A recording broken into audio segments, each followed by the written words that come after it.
Are you guys ready for a kick-ass manly anime review? Well, too bad, you're getting Sailor Moon Crystal. In fact, you're getting 2 reviews of Sailor Moon Crystal because I missed last week's episode because I am a very busy man about town. But just like my last review of the last couple episodes of Sailor Moon Crystal, this is a series that I think works better when you watch 2 episodes at a time because singular episodes, just not that much happens. But from these 2 episodes right here, there were a lot of important details. First and foremost, Sailor Uranus, Sailor Neptune, and Sailor Pluto. Basically, they're the Sailor Senshi of the outer solar system. They're essentially space cops, which work within their very own jurisdiction, and that's why they don't work with the other Sailor Senshi. Not only that, but in episode 33 of Sailor Moon Crystal, Sailor Moon herself gets a big brand new upgrade, and she turns into Super Sailor Moon, thanks to the power of the 3 legendary talismans. When these things come together, all of that power actually ends up pouring into this holy grail, which suddenly materializes in Sailor Moon's hands, which gives her the power to get a brand new power-up, which slightly changes her costume, making it a little more colorful. And then, of course, there is Hotaru, who is going through some very big changes. Her father, Dr. Tomoe, has been doing all of these crazy experiments on her body, essentially turning her into a cyborg. And in episode 34 of Sailor Moon Crystal, we get to learn that she is indeed Sailor Saturn, who is very different from the other members of the Sailor Senshi. Essentially, Sailor Saturn is the harbinger of death.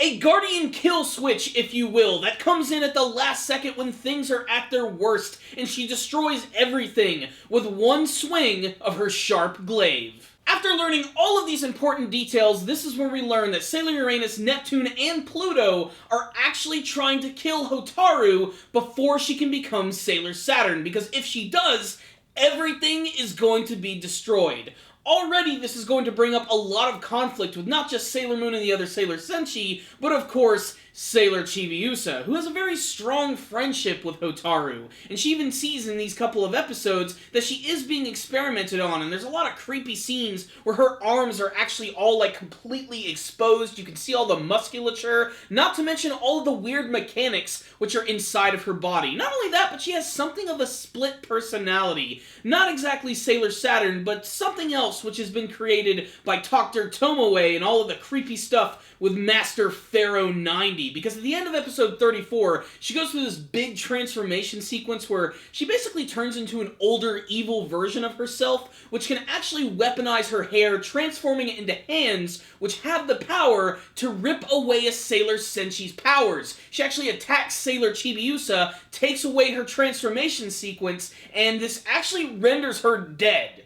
Color me surprised, but it's one of the darkest moments of the entire series, but between you and me, I'm kind of glad that Sailor Chibiusa is dead. She really annoys the shit out of me. That being said, it's a really intense moment for the series, and these couple of episodes right here were pretty damn awesome. I especially loved when they introduced the last member of Witches 5, which is actually 2 witches for the price of 1 bitch, and she actually has the ability to turn the Sailor Senshi against each other, and we get to see them all fighting against each other, and some action sequences which look pretty damn awesome, especially from Witches 5. I love when she's twirling around in the air and blasting these blue flames at them. It looks pretty damned impressive, and it's really cool to see the other Sailor Senshi actually have to fight against each other. But this is all what leads to Sailor Moon getting her brand new Super Sailor powers so that she can take out the other members of Witches 5, and that leads to the confrontation where they learn that these other Sailor Senshi are not going to work with them because they know they don't want to kill Hotaru, and they're willing to go through with it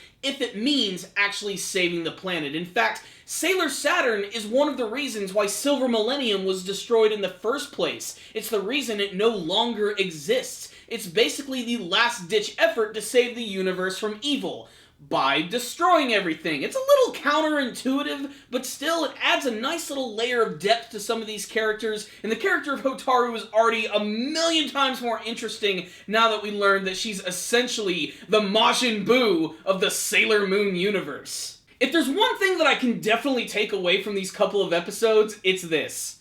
Tuxedo Mask sucks. He's the most useless character in the entire series. What are his powers aside from being the girlfriend of Sailor Moon? He just gets dressed up in a goofy outfit, defends against a couple of attacks, and gets his ass handed to him. He can't even offer any power to Sailor Moon.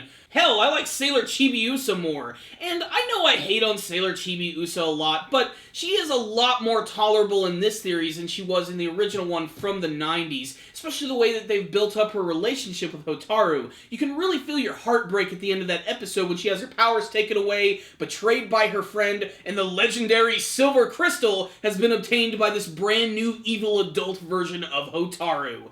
These two episodes right here, pretty damn solid.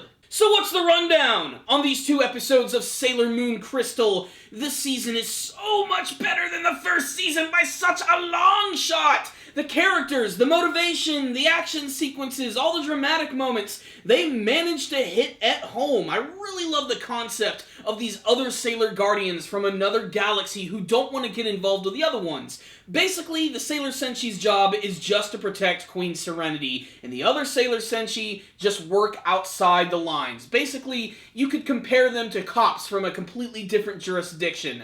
They don't get along with the neighbors. Now, while this does add a lot of drama and tension because we have two teams which are now opposing each other, it's inevitable that they're all eventually going to end up becoming friends, joining together, and using the power of friendship to destroy all these bad guys, which we need to see some stronger villains in this series, if anything, because Witches 5 just got completely freaking destroyed by the Sailor Senshi in this season. And I can't wait to see if Dr. Tomoe is going to be a threat, if we're going to see any more of those monsters, maybe Kaolinite's going to get involved. And then, of course, there's the big villain himself, Master Pharaoh 90, who, like I said in some of my previous reviews, is just another big, faceless, cloud-like villain. Hopefully he'll be a little more interesting. However, Hotaru is already incredibly awesome as a villain thus far, especially with her ability to rip away a Sailor Senshi's powers. It is kind of similar to when Sailor Chibiusa became an adult at the end of the last season. However, there is something a little different about this, just the fact that she basically has three completely different personalities.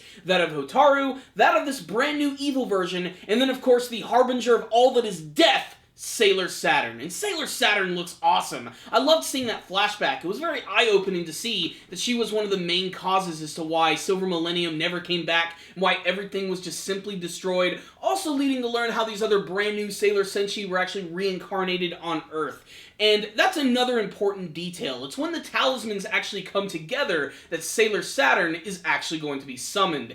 And when Sailor Moon gets her brand new upgrade, it's really exciting, but then they realize, oh shit, we are this much closer to having the Earth destroyed. And you know what? That's not going to be good for anybody. So yeah, these two episodes right here were honestly pretty good. Some pretty decent action, some cool animation, lots of big flashy attacks, Sailor Senshi fighting against other Sailor Senshi, Sailor Moon gets a brand new power-up, Hotaru becomes a really crazy villain, and it ends on a pretty awesome cliffhanger.